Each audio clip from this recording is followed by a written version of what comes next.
Laurence, c'est réaliste ou c'est démago? C'est un beau projet ou c'est démago, c'est infaisable? La Alors, gratuité des transports. moi, j'ai voulu avoir des informations fiables parce que, bon, il y a plusieurs choses. D'abord, sur le plan philosophique, quand quelque chose est gratuit, souvent, ça n'a pas de valeur pour l'usager et ça cause, par exemple, des dégradations dans les transports parce qu'on ne respecte plus le matériel. Donc ça, c'est la première chose. La deuxième chose, c'est qu'on se rend compte que dans des villes de moins de 50 000 habitants, en fait, il y a un réel intérêt.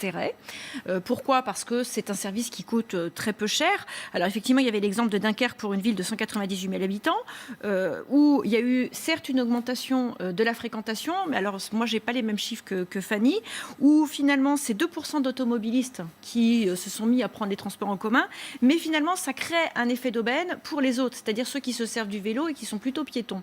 Donc, sur le long terme, en réalité, il n'y a pas un gros intérêt si c'est vraiment un intérêt écologique. Sur le plan économique, il y a un intérêt pour les villes, puisque c'est de l'ordre de 100-150 000 euros de budget annuel, quand, vous l'avez vu, on est par exemple sur la ville de Paris à un budget de 2,7 milliards.